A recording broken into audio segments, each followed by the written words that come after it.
بسم اللہ الرحمن الرحیم۔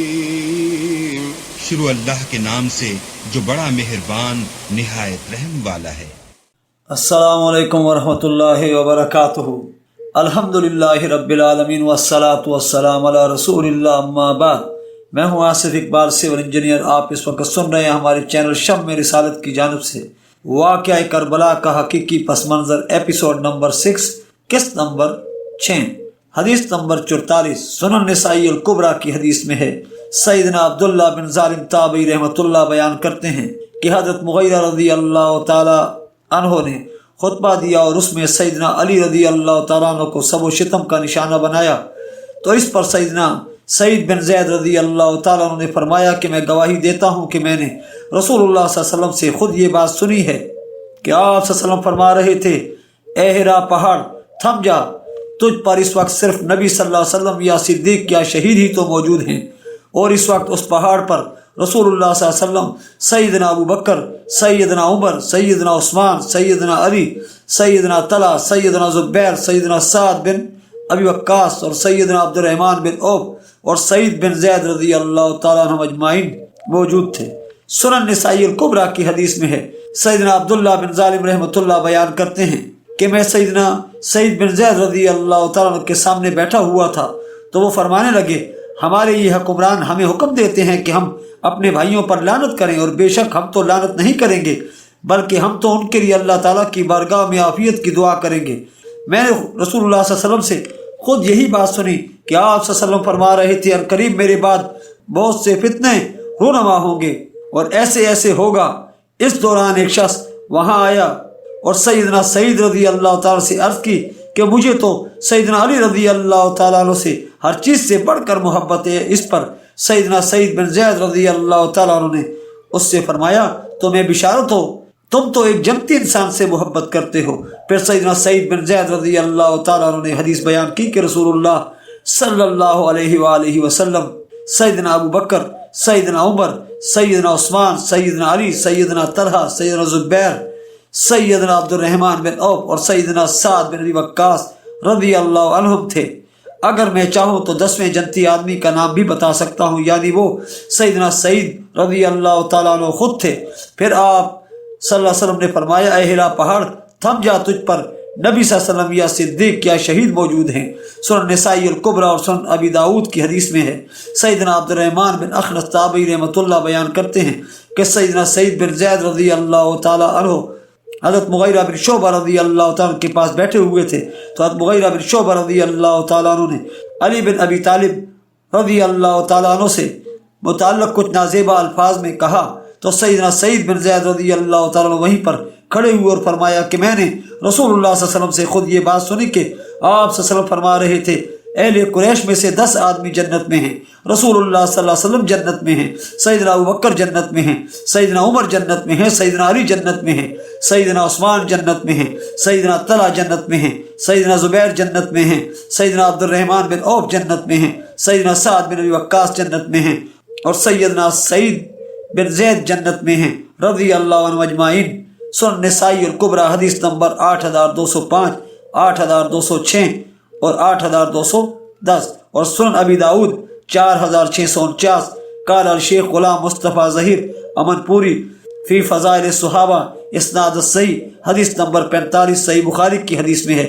سیدنا برا بن عازب رضی اللہ تعالیٰ عنہ بیان کرتے ہیں کہ جب رسول اللہ صلی اللہ علیہ وسلم نے ماہ ذی القعدہ میں عمرہ کا قصد فرمایا تو اہل مکہ نے آپ صلی اللہ علیہ وسلم کو مکہ مکرمہ میں داخلے کی اجازت سے انکار کر دیا۔ بالآخر فیصلہ یہ ہوا کہ آپ صلی اللہ علیہ وسلم آئندہ سال 3 دن اس مکہ مکرمہ میں ٹھہر سکیں گے، اور معاہدہ کی تحریر میں لکھا گیا یہ وہ فیصلہ ہے جو محمد رسول اللہ صلی اللہ علیہ وسلم کے ساتھ طے پایا ہے۔ اس پر قریش مکہ بگڑ گئی اور کہا، ہم تو آپ صلی اللہ علیہ وسلم کو رسول اللہ صلی اللہ علیہ وسلم نہیں مانتے، کیونکہ اگر ہمیں یقینی علم ہو کہ آپ صلی اللہ علیہ وسلم نبی ہیں تو ہم آپ صلی اللہ علیہ وسلم کو مکہ مکرمہ میں داخلے سے کیوں روکتے؟ لہذا یہاں محمد بن عبداللہ صلی اللہ علیہ وسلم لکھیں۔ آپ صلی اللہ علیہ وسلم نے ارشاد فرمایا، میں اللہ تعالیٰ کا رسول صلی اللہ علیہ وسلم بھی ہوں اور محمد بن عبداللہ صلی اللہ علیہ وسلم بھی ہوں۔ پھر آپ صلی اللہ علیہ وسلم نے سیدنا علی بن ابی طالب رضی اللہ تعالیٰ سے ارشاد فرمایا، لفظ رسول اللہ صلی اللہ علیہ وسلم مٹا دو۔ سیدنا علی بن ابی طالب رضی اللہ تعالیٰ عنہ نے جذبات محبت میں عرض کی نہیں، اللہ تعالیٰ کی قسم میں آپ صلی اللہ علیہ وسلم کے نام مبارک کے ساتھ لکھے رسول اللہ صلی اللہ علیہ وسلم کو نہیں مٹا سکتا۔ چنانچہ آپ صلی اللہ علیہ وسلم نے معاہدہ کی تحریر خود پکڑی، حالانکہ آپ صلی اللہ علیہ وسلم اچھی طرح لکھنا نہیں جانتے تھے۔ پھر لکھا گیا، یہ وہ معاہدہ ہے جو محمد بن عبداللہ صلی اللہ علیہ وسلم نے طے کر لیا ہے کہ مکہ مکرمہ میں کوئی ہتھیار لے کر نہیں آئیں گے سوائے ایک تلوار کے جو نیام میں بند ہوگی، اور یہ کہ اہل مکہ میں سے کوئی بھی آپ صلی اللہ علیہ وسلم کے پیچھے مدینہ منورہ جانا چاہے تو آپ صلی اللہ علیہ وسلم اسے نہیں لے جائیں گے، اور اپنے ساتھیوں میں سے کسی کو نہیں روکیں گے اگر وہ اس مکہ میں مقیم ہونا چاہے۔ چنانچہ رسول اللہ صلی اللہ علیہ وسلم نے سیدنا علی بن ابی طالب رضی اللہ تعالیٰ سے بطور دلجوئی کے ارشاد فرمایا، اے علی تم مجھ سے ہو اور میں تم سے ہوں۔ جامعہ ترمذی کی حدیث میں ہے، سیدنا عمران بن حسین رضی اللہ تعالیٰ بیان کرتے ہیں کہ رسول اللہ صلی اللہ علیہ وسلم نے ارشاد فرمایا، علی مجھ سے ہے اور میں علی سے ہوں، اور میرے بعد ہر ایک مسلمان کے ولی دوست ہوں گے۔ جامعہ ترمذی کی حدیث میں ہے، سیدنا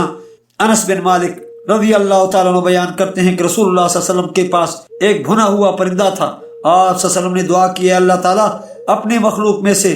سب سے محبوب ترین شخص کو میرے پاس بھیج جو میرے ساتھ اس پرندے کو کھائے۔ پس دعا قبول ہوئی، اور اسی وقت ہی سیدنا مولا علی رضی اللہ تعالیٰ عنہ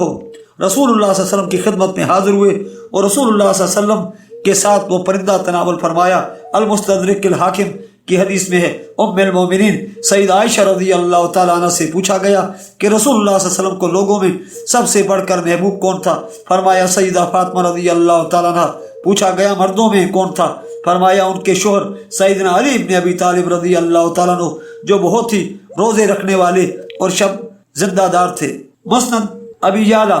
المعجم الصغیر اور سنن نسائی الکبریٰ کی حدیث میں ہے، سیدنا ابو عبداللہ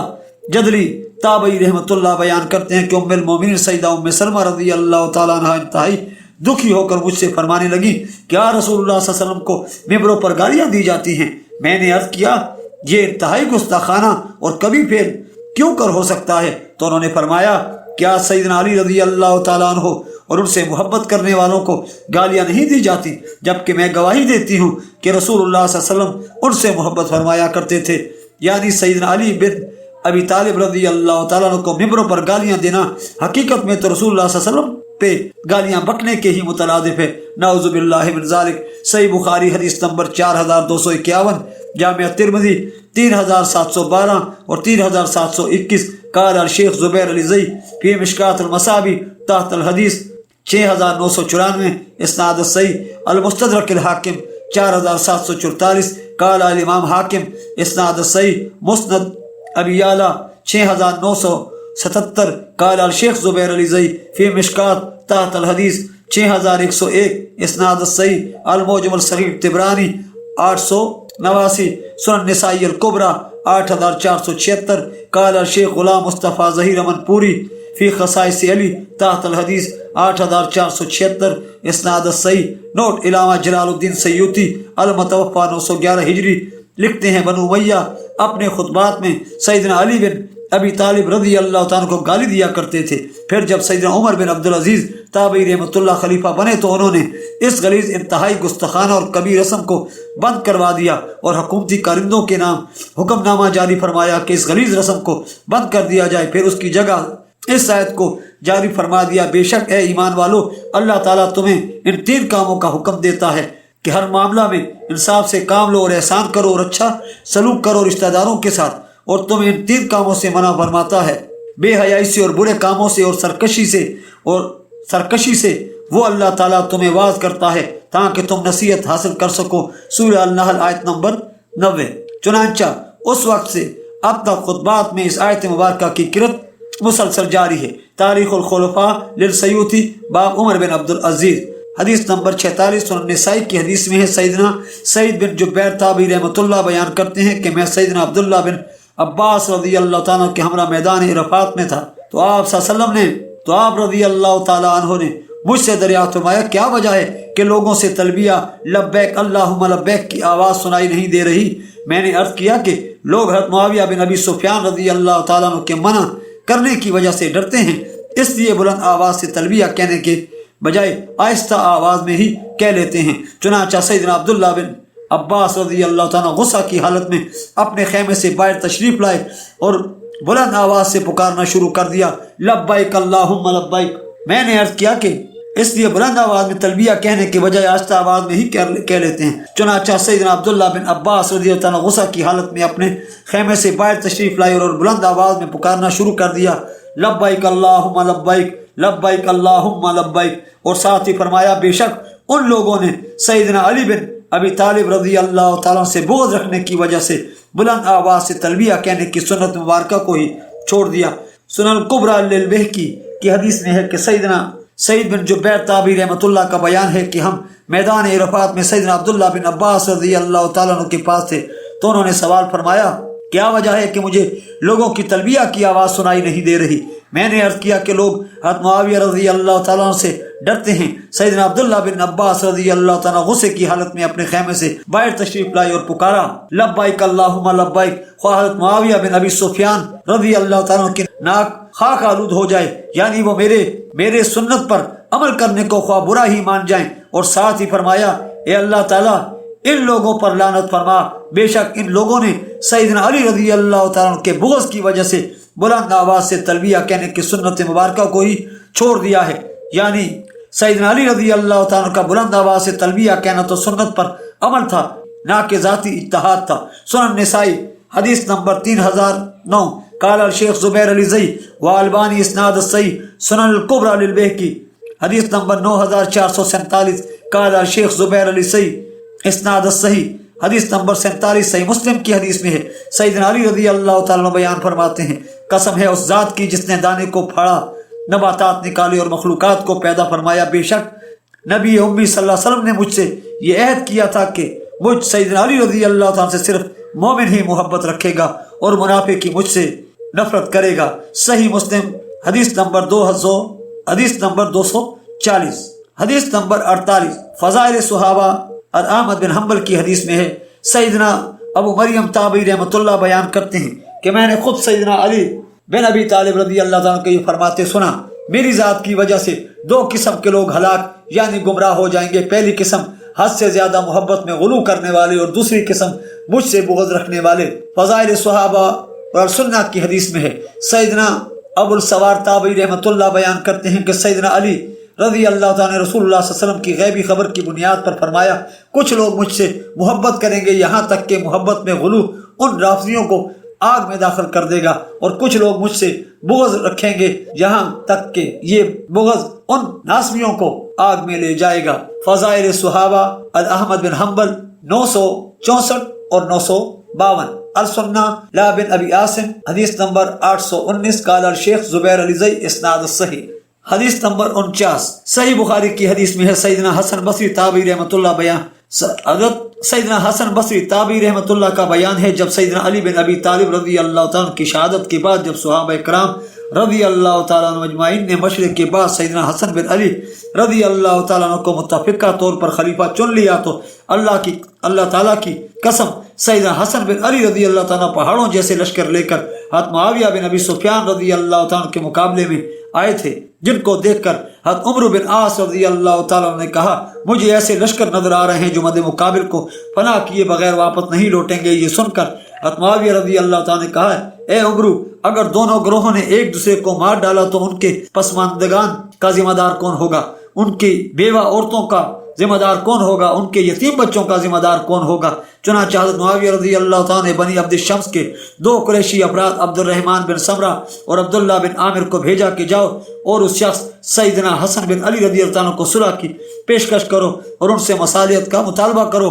وہ دونوں ان سیدنا حسن بن علی رضی اللہ عنہ کے پاس آئے اور صلح و امن کی بات چلائی۔ سیدنا حسن رضی اللہ عنہ نے فرمایا، ہم بنو عبد المطلب ان جنگوں میں بہت مال خرچ کر چکے ہیں، یعنی صلح کی صورت میں ان کی کفالت کی ذمہ داری کون لے گا؟ اور یہ امت ان جنگوں کی وجہ سے اپنے خون میں لت پت ہو چکی ہے۔ ان دونوں نے عرض کی، حضرت معاویہ رضی اللہ تعالی عنہ آپ کو فلاں فلاں پیشکش کرتے ہیں اور کچھ مطالبات کی طلبگار ہیں، یعنی آپ رضی اللہ تعالیٰ خلافت سے دستبردار ہو جائیں۔ سیدنا حسن بن علی رضی اللہ تعالیٰ نے فرمایا، اس معاہدے کی تکمیل کا ذمہ دار کون ہوگا؟ ان دونوں نے جواب دیا کہ ہم دونوں ذمہ دار ہیں۔ چنانچہ سیدنا حسن بن علی رضی اللہ تعالیٰ نے جو بھی مطالبہ کرتے گئے، وہ دونوں اپنے ذمہ لیتے گئے۔ جب صلح ہو گئی تو سیدنا حسن بصری تابعی رحمۃ اللہ فرمانے لگے، میں نے سیدنا ابوبکر رضی اللہ تعالیٰ کو یہ فرماتے ہوئے سنا کہ رسول اللہ صلی اللہ علیہ وسلم نے خطبہ ارشاد فرمانے کے دوران سیدنا حسن بن علی رضی اللہ تعالیٰ کو اپنے پہلو میں لیے ہوئے کبھی ان کی طرف دیکھتے اور کبھی لوگوں کی طرف، اور ساتھ ساتھ یہ ارشاد فرماتے جاتے، میرا یہ بیٹا سردار ہے، یعنی اپنی حکومت سے دستبردار ہو کر قربانی کر کے بڑے پن کا مظاہرہ کرے گا، اور مجھے امید ہے کہ اللہ تعالیٰ اس کے ذریعے مسلمانوں کی دو بڑی جماعتوں میں صلح کروا دے گا، یعنی خلیفہ راشد سیدنا علی رضی اللہ تعالیٰ کی حق والی جماعت، اور دوسری حضرت معاویہ رضی اللہ تعالیٰ عنہ کی جماعت جس نے خلیفہ راشد کے خلاف بغاوت کی۔ نوٹ: سیدنا حسن بن علی رضی اللہ تعالیٰ نے جن شرائط کی بنیاد پر حضرت معاویہ بن ابی سفیان رضی اللہ تعالیٰ کو حکومت سپرد کی تھی، ان کی پوری تفصیلات شروع احادیث اور کتب تاریخ میں ہے۔ مثلاً حضرت معاویہ رضی اللہ تعالیٰ عنہ اللہ تعالیٰ کی کتاب، رسول اللہ صلی اللہ علیہ وسلم کی سنت اور خلفائے راشدین کے طریقے کے مطابق نظام حکومت چلائیں گے۔ نمبر 2، حضرت معاویہ رضی اللہ تعالیٰ اپنے بعد کسی کو جانشین مقرر نہیں کریں گے، بلکہ امت کو خلیفہ کے انتخاب کے لیے شورا پہ چھوڑیں گے۔ نمبر 3، سیدنا علی بن ابی طالب رضی اللہ تعالیٰ کی جماعت کے لوگ جو صلح کے بعد ہتھیار ڈال چکے ہیں، ان کے خلاف کسی قسم کی انتقامی کارروائی نہیں کی جائے گی۔ نمبر 4، آل محمد صلی اللہ علیہ وسلم کے لیے خمس مال غنیمت کا 5واں حصہ جو اللہ تعالیٰ نے قرآن میں مقرر کیا بدستور بنو عبد المطلب کو ملے گا، جیسا کہ خلفائے راشدین کے ادوار میں ملتا آ رہا ہے۔ نمبر 5، سیدنا علی بن ابی طالب رضی اللہ تعالیٰ عنہ پر بنو امیہ کے ممبروں سے ہونے والی سب و شتم کا سلسلہ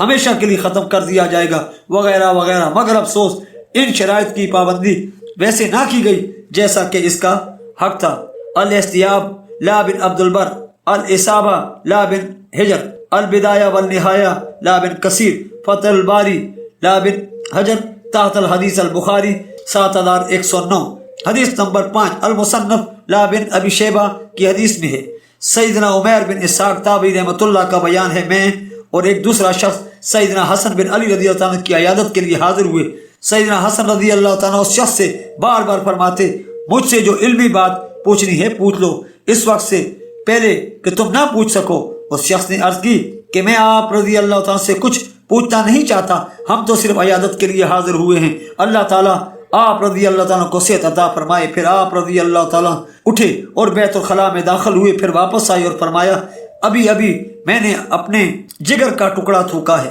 جس میں اس لکڑی سے الٹ پلٹ رہا تھا، مجھے کئی بار زہر پلایا گیا ہے، اور اس بار تو وہ زہر بہت ہی سخت تھا۔ سیدنا عمیر بن اسحاق تابعی رحمۃ اللہ کا بیان ہے کہ پھر اگلے دن ہم دوبارہ صبح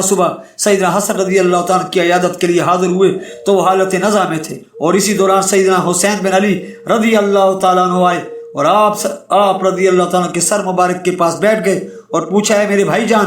آپ رضی اللہ تعالیٰ کو زہر دینے والا کون ہے؟ سیدنا حسن رضی اللہ تعالیٰ نے پوچھا، کیا تم اسے قتل کرنا چاہتے ہو؟ عرض کیا، جی ہاں۔ سیدنا حسن رضی اللہ تعالیٰ نے فرمایا، اگر میں نے مجرم کو صحیح شناخت کیا ہے تو اللہ تعالیٰ خود سخت انتقام لینے والا ہے، اور اگر وہ بے گناہ ہے تو میں نہیں چاہتا کہ کوئی بے گناہ میری وجہ سے مار دیا جائے۔ المصنف لا ابن ابی شیبہ حدیث نمبر 38514، المستدرک الحاکم 4816، قال شیخ غلام مصطفیٰ ظہیر فی سنہ 26 اسناد صحیح۔ نوٹ: سیدنا حسن بن علی رضی اللہ تعالیٰ کی شہادت اور اس کے بعد پیدا ہونے والی بھیانک صورتحال کا بالکل صحیح ادراک کرنے کے لیے یہاں درج ذیل اہم ترین حدیث دوبارہ ملاحظہ فرمائیں۔ حدیث نمبر 51 سنن ابی داؤد کی حدیث میں ہے، سیدنا خالد تابعی رحمۃ اللہ بیان کرتے ہیں، سیدنا مقدام بن معدی کرب اور عمرو بن اسود اور بنی اسد کا ایک شخص حضرت معاویہ رضی اللہ تعالیٰ بن ابی سفیان کے پاس وفد بن کر گئے۔ اس موقع پر ملاقات کے دوران حضرت معاویہ رضی اللہ تعالیٰ نے سیدنا مقدام رضی اللہ تعالیٰ سے کہا، کیا تمہیں معلوم ہے کہ سیدنا حسن بن علی رضی اللہ تعالیٰ فوت ہو گئے ہیں؟ سیدنا مقدام رضی اللہ تعالیٰ نے فوراً پڑھا، انا للہ و انا الیہ راجعون۔ ایک شخص حضرت معاویہ رضی اللہ تعالیٰ عنہ جن کا نام اگلے طریق میں ہے نے سیدنا مقدام رضی اللہ تعالیٰ سے کہا، تم اسے مصیبت سمجھتے ہو؟ سیدنا مقدام رضی اللہ تعالیٰ نے جواباً ارشاد فرمایا، میں اسے مصیبت کیوں کرنا سمجھوں، حالانکہ میں نے خود دیکھا کہ رسول اللہ صلی اللہ علیہ وسلم نے سیدنا حسن رضی اللہ عنہ کو اپنی گود مبارک میں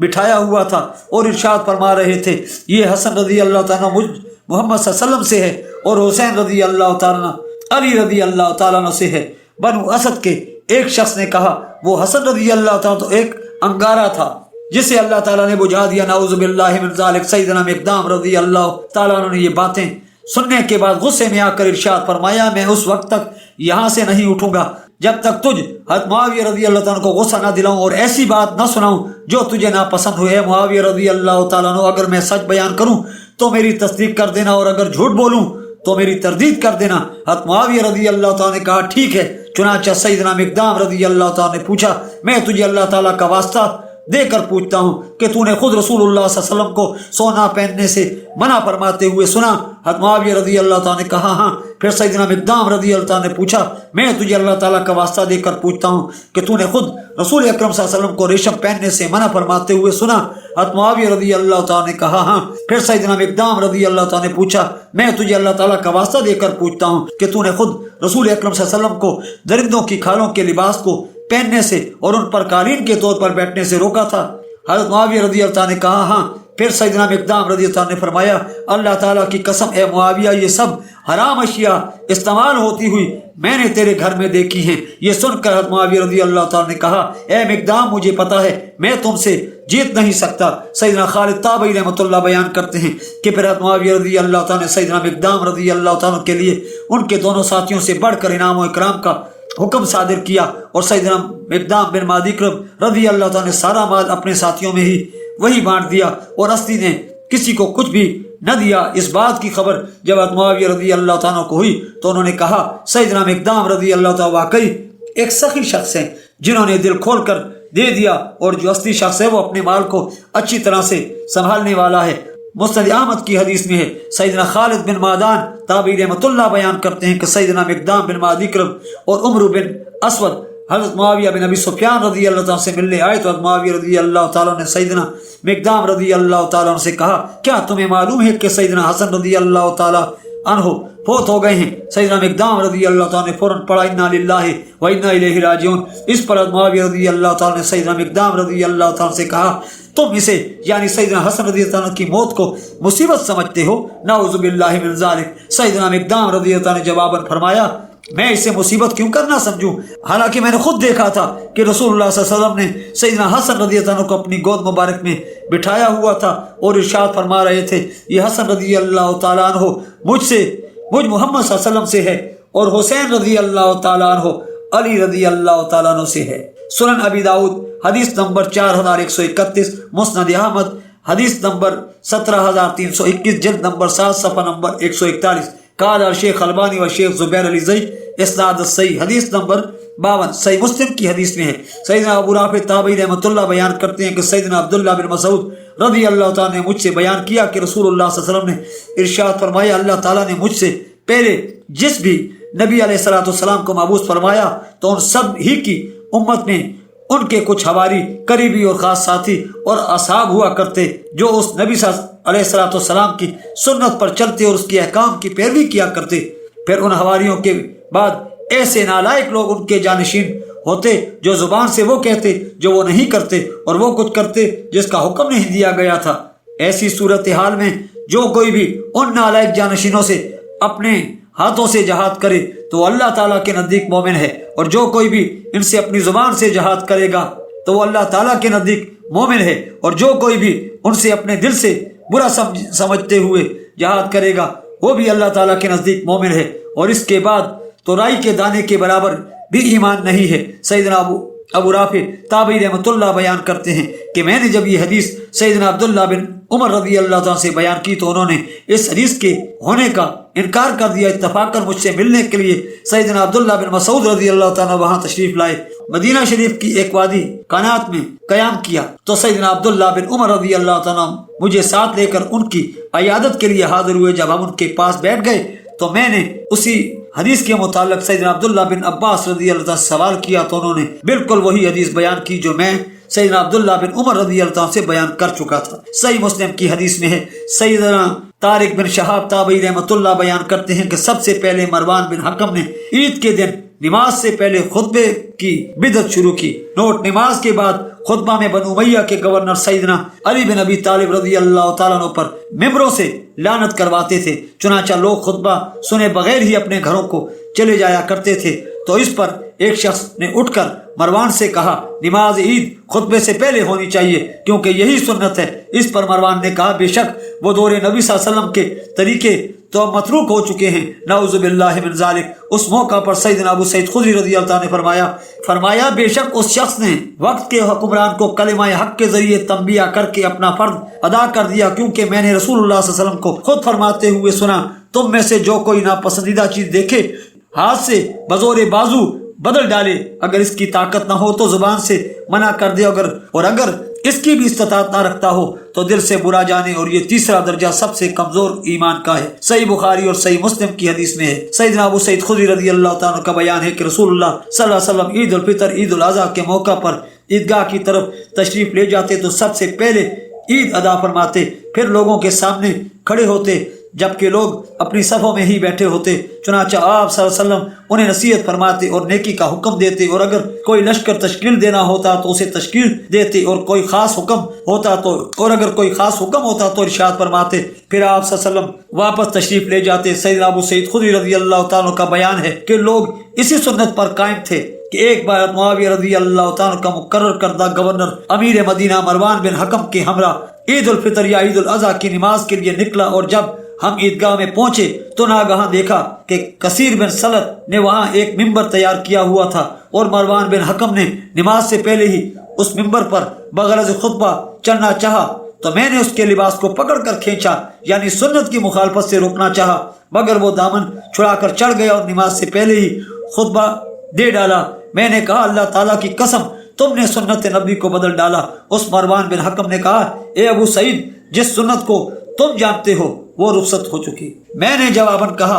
اللہ تعالیٰ کی قسم میں جو سنت کو جانتا ہوں وہ اس بدعت سے بہتر ہے جسے میں نہیں جانتا۔ اس نے کہا اصل بات یہ ہے کہ لوگ نماز کے بعد ہمارے خطبے کے لیے بیٹھتے نہیں تھے، لہٰذا میں نے اس خطبے کو نماز سے پہلے مقرر کر لیا۔ صحیح مسلم حدیث نمبر 179 اور 177، صحیح بخاری حدیث نمبر 956، صحیح مسلم حدیث نمبر 2053۔ حدیث نمبر 53 صحیح بخاری کی حدیث میں ہے، سیدنا یوسف تابعی رحمۃ اللہ بیان کرتے ہیں کہ مروان بن حکم کو حضرت معاویہ بن ابی سفیان رضی اللہ تعالیٰ نے حجاز کے لیے اپنا گورنر مقرر کیا تو اس نے مسجد نبی میں خطبہ دینے کے دوران حضرت معاویہ رضی اللہ تعالیٰ کی زندگی میں ہی یزید بن معاویہ کا ذکر کرنا شروع کیا تاکہ لوگوں سے اس کے باپ کے بعد خلیفہ بننے کے لیے پیشگی ہی بیعت لے سکے۔ اس کی تقریر سن کر سیدنا عبد الرحمن بن ابی بکر رضی اللہ تعالیٰ عنہ نے اس مروان سے کچھ کہہ دیا۔ سیدنا عبد الرحمن رضی اللہ تعالیٰ عنہ کے ان کھڑے کھڑے جوابی الفاظ کا ذکر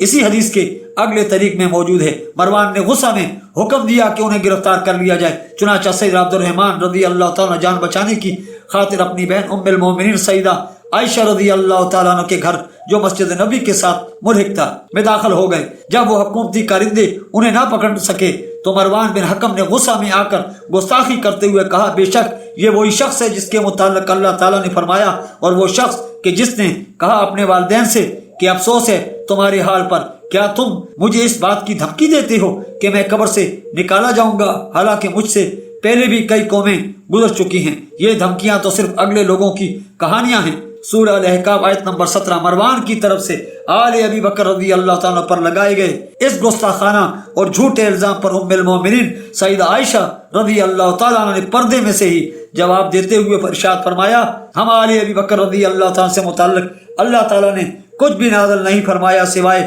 اس کے جو سورہ نور میں میری برات سے متعلق نازل ہوا تھا۔ سنن نسائی الکبریٰ المستدرک الحاکم کی حدیث میں ہے، سیدنا محمد بن زیاد تابعی رحمۃ اللہ بیان کرتے ہیں کہ جب حضرت معاویہ رضی اللہ تعالیٰ نے اپنے بیٹے یزید بن معاویہ کے لیے بیعت لی تو مروان بن حکم نے کہا سیدنا ابو بکر رضی اللہ تعالیٰ عنہ اور سیدنا عمر رضی اللہ تعالیٰ کی سنت ہے کہ انہوں نے اپنے بعد خلیفہ کو نامزد کیا تھا۔ سیدنا عبد الرحمن رضی اللہ تعالیٰ نے جواباً فرمایا یہ تو ہرقل اور کیسر جیسے بادشاہوں کی سنت ہے کہ باپ کے بعد اس کا بیٹا حکمران بنے۔ تو مروان نے کہا بے شک یہ وہ شخص ہے کہ جس کے متعلق اللہ تعالیٰ نے یہ آیت اتاری تھی، سورہ الاحقاف آیت نمبر 17۔ جب یہ بات سیدہ عائشہ رضی اللہ تعالیٰ تک پہنچی تو انہوں نے فرمایا اللہ تعالیٰ کی قسم اس مروان نے جھوٹ کہا، اللہ تعالیٰ نے وہ آیت ہمارے متعلق نازل نہیں فرمائی، اور اگر میں چاہوں تو اس کا نام بھی بتا سکتی ہوں جس کے متعلق وہ نازل ہوئی۔ حقیقت تو یہ ہے کہ بے شک میں نے خود سنا کہ رسول اللہ صلی اللہ علیہ وسلم نے مروان اور اس کے باپ پر لعنت کی تھی، جبکہ مروان اس وقت اپنے باپ کی پشت میں تھا۔